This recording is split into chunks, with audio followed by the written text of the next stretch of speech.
दृष्टि के teaching exam YouTube channel में एक बार फिर से आपका स्वागत है। मैं हूं गीतांजलि शुक्ला। जैसा कि आप सभी जानते हैं, हम यहाँ सीटेट के प्रीवियस ईयर क्वेश्चंस पर चर्चा कर रहे हैं। सीटेट यानी सेंट्रल टीचर एलिजिबिलिटी टेस्ट, केंद्रीय शिक्षक पात्रता परीक्षा। इसमें हम विगत वर्षों की भूगोल विषय से संबंधित उन खास प्रश्नों पर चर्चा कर रहे हैं जो सीटेट के पिछले एग्जाम्स में पूछे गए हैं और जो प्रश्न आपकी तैयारी के लिए इंपॉर्टेंट हो सकते हैं, क्योंकि हम जब किसी भी एग्जाम की तैयारी करते हैं तो सबसे पहले इंपॉर्टेंट हो जाता है कि हम उस पूरे जो हमारे पास सिलेबस है, पूरे सिलेबस को हम ठीक से पढ़ें, ठीक से जानें। सिलेबस के एक एक टॉपिक को हम ठीक तरीके से पढ़ चुके हों, उसके नोट्स हमारे पास तैयार हों। और दूसरी बात कि उससे विगत वर्षों में उस एग्जाम से या उस एग्जामिनेशन में किस तरीके से किस किस विषय से कैसे प्रश्न पूछे गए हैं, प्रश्नों को फ्रेम करने की प्रवृत्ति क्या रही है, प्रश्न किस तरीके से फ्रेम किए गए हैं, ये इंपॉर्टेंट हो जाता है। ठीक है, इसी क्रम में हम यहाँ सीटेट के प्रीवियस ईयर के भूगोल विषय से पूछे गए जो प्रश्न हैं उन पर चर्चा कर रहे हैं।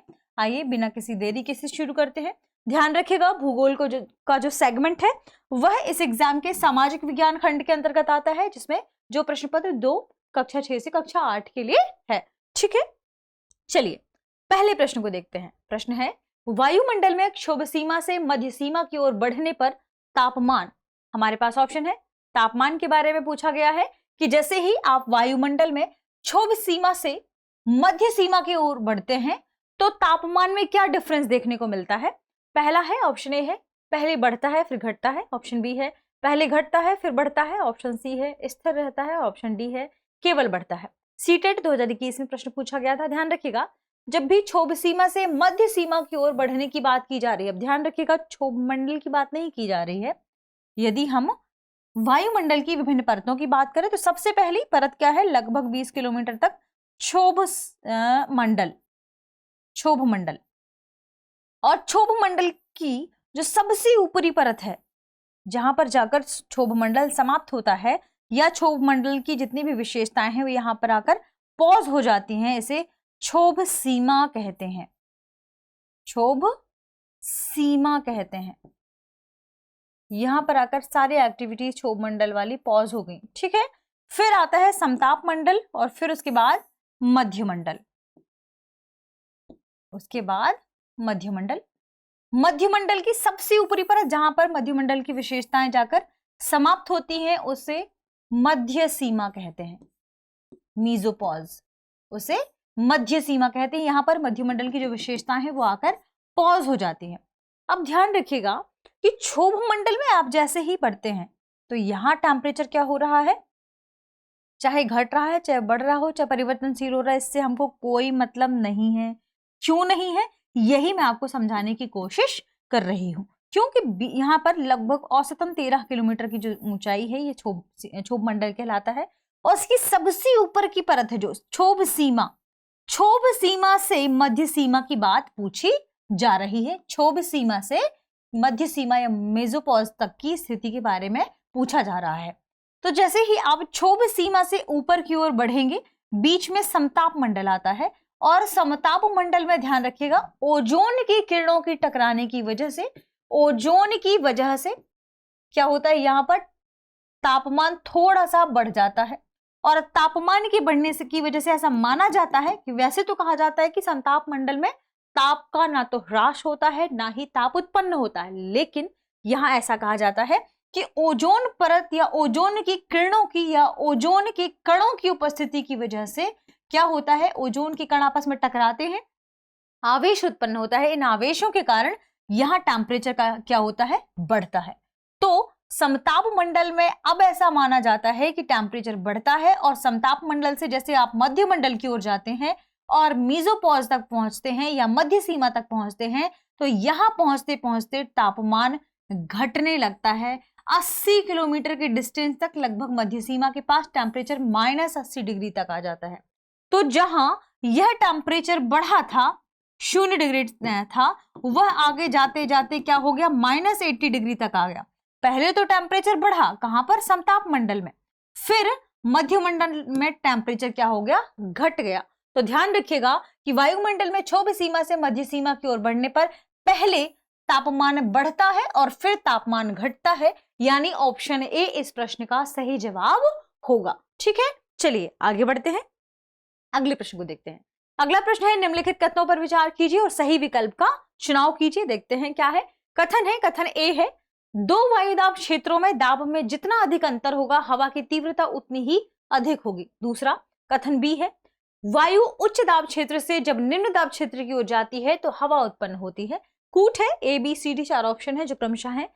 दोनों ए तथा बी सही है और बी ए की सही व्याख्या करता है। बी है, दोनों ए तथा बी सही है परंतु बी ए की सही व्याख्या नहीं करता है। सी ऑप्शन है, ए सही है तथा बी गलत है। और डी ऑप्शन है, ए गलत है तथा बी सही है। सीटेट 2021 में यह प्रश्न पूछा गया था। अब यहाँ इंपॉर्टेंट बात क्या है, आपको ध्यान रखना है। सबसे पहले यहाँ चर्चा की जा रही है कथन ए में दो वायुदाब क्षेत्रों की, यानी मान लीजिए कि एक रीजन है जहां पर वायुदाब कम है और दूसरी जगह पर वायुदाब अधिक है। तो अगर वायुदाब में डिफरेंस होगा तो ध्यान रखें कि वायु की तीव्रता बढ़ेगी, एक स्थान से दूसरे स्थान पर वायु का जो फ्लो है वह क्या हो जाएगा, बढ़ जाएगा। वायु की जो तीव्रता है, हवा की जो तीव्रता है वह क्या होगी, बढ़ेगी। तो पहला कथन बिल्कुल सही है कि दो वायुदाब क्षेत्रों में दाब में जितना अधिक अंतर होगा वायु की तीव्रता या हवा की तीव्रता उतनी ही अधिक होगी। ठीक है। दूसरा कथन बी है, क्या, वायु उच्च दाब क्षेत्र से, हाई प्रेशर रीजन से, कहां से, जब निम्न दाब क्षेत्र लो प्रेशर रीजन की ओर जाती है तो हवा उत्पन्न होती है। यह बात भी बिल्कुल सही है। क्यों? क्योंकि जब आप हाई प्रेशर से देखते हैं कि हाई प्रेशर से वायु कहां लो प्रेशर की ओर जा रही है तो आपको हवा का अनुभव होता है और वही दरअसल हवा है। वायु क्या है, वायु का एक स्थान से दूसरे स्थान की ओर जो स्थानांतरण है यही हवा है। ठीक है। तो इसमें क्या है खास, या कहें अगर कि स्पष्ट शब्दों में वायु की हवा की डेफिनेशन पूछा जाए तो ध्यान रखिएगा कि जब वायु हाई प्रेशर से या हाई प्रेशर क्षेत्र से कहां की ओर जा रही है, उच्च वायुदाब वाले क्षेत्र से, उच्च दाब वाले क्षेत्र से निम्न दाब की ओर जाती है तो हवा उत्पन्न होती है। ठीक है। तो यहां कथन बी भी क्या है, सही है। लेकिन आपको एक बात ध्यान रखना है कि कहीं भी ये अगर हम इसकी बात करें कि जो हाई प्रेशर है, जो लो प्रेशर है, ये जो कथन है क्या हमारे पहले कथन की व्याख्या कर रहे हैं, क्योंकि हमारे लिए ये जानना जरूरी है। जो हमारे ऑप्शन में है उसमें पूछा जा रहा है कि ए और बी सही है, क्या यह इसकी सही व्याख्या करता है या यह इसकी सही व्याख्या नहीं करता। तो पहला कथन पढ़िए, क्या है, दो वायुदाब क्षेत्रों में दाब में जितना अधिक अंतर होगा हवा की तीव्रता उतनी अधिक होगी।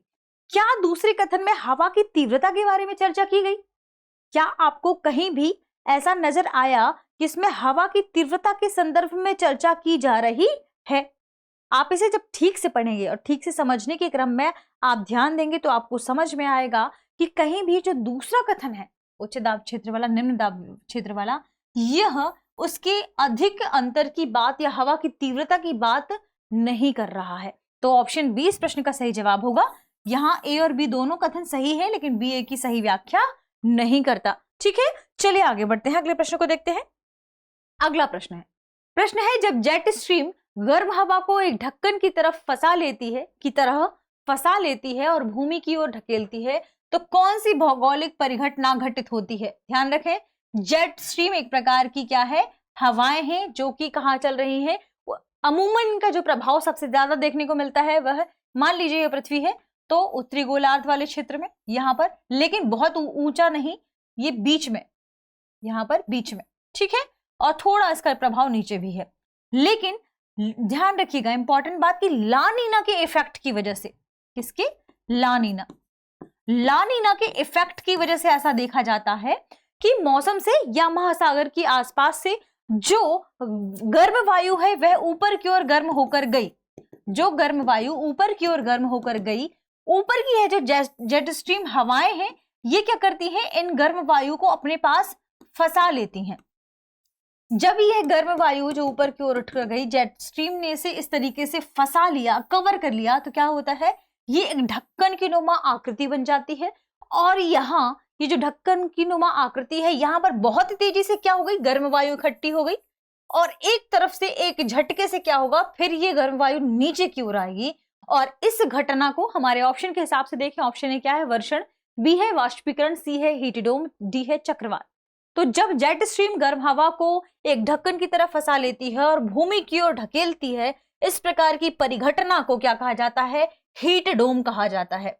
Option C heat dome. Effect क्या है, ध्यान रखिएगा, लानीना की वजह से ऐसा होता है। और जब ये जो जेट स्ट्रीम है इन गर्म हवाओं को बहुत तेजी से फंसा ले और ऐसी घटना घटित हो तो इसे हम क्या कहते हैं, हीट डोम। ऐसे में बहुत ही तेजी से ये गर्म हवा नीचे की ओर वापस पृथ्वी की ओर आती है और बहुत तेज गर्मी पैदा कर देती है, जो कहीं ना कहीं हमारे आसपास के क्षेत्रों, फसलों, सभी के लिए क्या है, नकारात्मक स्थितियां भी पैदा कर देती हैं। ठीक है, ऑप्शन सी इस प्रश्न का सही जवाब है। आगे बढ़ते हैं। अगला प्रश्न है, जलवायु के बारे में दिए गए कथन ए और बी पर विचार कीजिए तथा सही उत्तर का चयन कीजिए। देखते हैं क्या है। कथन ए है, किसी स्थान पर अनेक वर्षों में मापी गई मौसम की औसत दशा को जलवायु कहते हैं। कथन बी है, किसी स्थान की जलवायु सिर्फ उसकी समुद्र से दूरी तथा उच्चावच पर निर्भर करती है। कूट है, A B C D 4 option है जो क्रमशः है, ए सही है, बी गलत है, ए गलत है, बी सही है, ए और बी दोनों सही है, ए और बी दोनों गलत है। देखिए, जलवायु के संदर्भ में ये दोनों कथन लिखे गए हैं, आइए इन्हें समझने की कोशिश करते हैं। क्या है, किसी स्थान पर अनेक वर्षों में मापी गई मौसम की औसत दशा को जलवायु कहते हैं। देखिए, यह बात बिल्कुल सही है कि जब आप जिस क्षेत्र में रह रहे हैं उस क्षेत्र में क्या क्या मौसम के परिवर्तन हो रहे हैं, तो जब दैनिक परिवर्तन हो रहे हैं तो इन्हें हम मौसम कह देते हैं। लेकिन जब ये मौसम परिवर्तन या होने वाले ये सभी मौसमी परिवर्तनों को लगातार नोटिस किया जाता है और इन परिवर्तनों को कई वर्षों तक नोटिस करने के बाद तय किया जाता है कि यहां पर किस प्रकार की परिघटनाएं मौसम के संदर्भ में घटित होती हैं, तो मौसम का जब कई वर्षों तक आंकड़ा इकट्ठा किया जाए तो उसे हम जलवायु कहते हैं। यानी आप कह सकते हैं कि किसी स्थान पर अनेक वर्षों में मापी गई मौसम की औसत दशा को, मौसम में किस तरीके से, कहां पर, किस दशा में, किस ऋतु में क्या परिवर्तन हो रहा है, इसे जब कई वर्षों तक मापा जाता है फिर जो तय किया जाता है वह दरअसल जलवायु है। लेकिन प्रतिदिन मापने के लिए हम क्या यूज करते हैं, मौसम में क्या स्थितियां या क्या परिवर्तन देखने को मिला है, फिर उस परिवर्तन को हम कई वर्षों तक देखते हैं, तब हम जलवायु तय करते हैं। तो ध्यान रखिएगा, मौसम की औसत दशा को कई वर्षों तक जब देखा जाए तो जलवायु उसे हम कहते हैं। दूसरा कथन है, यानी पहला कथन क्या है, सही। दूसरा कथन है, किसी स्थान की जलवायु सिर्फ उसकी समुद्र से दूरी तथा उच्चावच पर निर्भर करती है। जहां ये सिर्फ शब्द आ गया, इसे आप समझिए कि कथन गलत है। ध्यान रखिएगा कि किसी स्थान की जलवायु ना केवल समुद्र से दूरी, ना केवल उच्चावच, बल्कि अक्षांशों पर भी निर्भर करती है।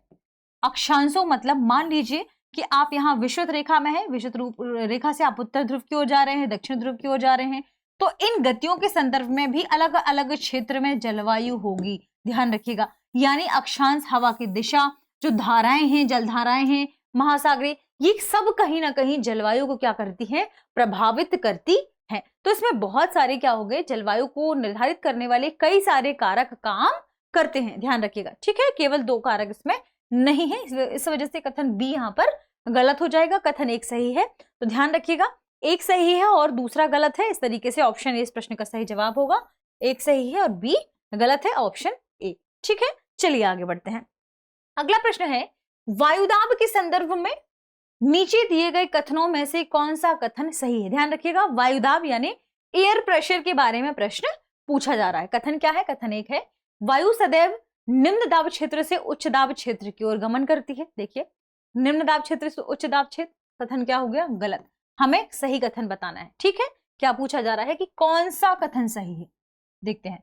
बी है, जब अधिक तापमान वाले क्षेत्रों में वायु गर्म होकर निमज्जित होती है तब उच्च दाब क्षेत्र बनते। देखिए, जब अधिक तापमान होगा तो वायु गर्म होकर निमज्जित नहीं होगी, वायु गर्म होकर ऊपर की ओर उठेगी, आरोहण होगा वायु का, ना कि निमज्जन, तब उच्च दाब क्षेत्र बनता है। और जब वायु का आरोहण होता है ऊपर की ओर गर्म होकर, तो वहां लो प्रेशर बनता है, निम्न वायुदाब का क्षेत्र बनता है, ना कि उच्च वायुदाब का।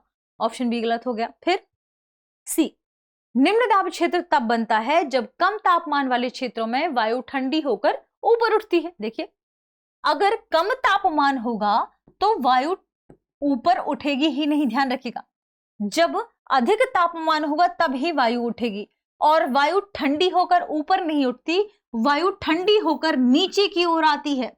ध्यान रखें, ठीक है, वायु ठंडी होकर नीचे की ओर आती है, ना कि ऊपर की ओर उठती है। यानी सी कथन भी क्या है, गलत है। डी कथन है, निम्न दाब क्षेत्र यानी लो प्रेशर। निम्न दाब क्षेत्र बादलयुक्त आकाश एवं नम मौसम के साथ जुड़ा है। लो प्रेशर है यानी टेम्परेचर बहुत अधिक है, वायु गर्म होकर ऊपर की ओर उठेगी, यहाँ पर जो वाष्पीकरण होगा, वाष्पीकरण ऊपर की ओर उठेगा, संघनन होगा, बादल बनेंगी, वर्षा आदि की क्रियाएं होंगी, बादल युक्त आकाश एवं नम मौसम होगा। कहां पर? निम्न वायुदाब में। और उच्च दाब वाले क्षेत्र में क्या होगा? उच्च दाब वाले क्षेत्र में मौसम बिल्कुल साफ, स्पष्ट, स्वच्छ आकाश दिखाई देगा। तो यहाँ पर डी कथन क्या हो जाएगा? सही हो जाएगा। यानी वायुदाब के संदर्भ में जो हमारा कथन डी है वह इस प्रश्न का सही जवाब है। ठीक है, तो ऑप्शन डी क्या है? इस प्रश्न का सही जवाब होगा। यह प्रश्न सीटेट 2020 में पूछा गया था, यह आपको ध्यान रखना है। ठीक है, तो हमने भूगोल से जुड़े हुए कुछ और खास प्रश्नों पर चर्चा की। मिलते हैं हमारे अगले वीडियो में कुछ खास अन्य प्रश्नों के साथ। तब तक आप पढ़ते रहें, रिवीजन करते रहें। शुक्रिया।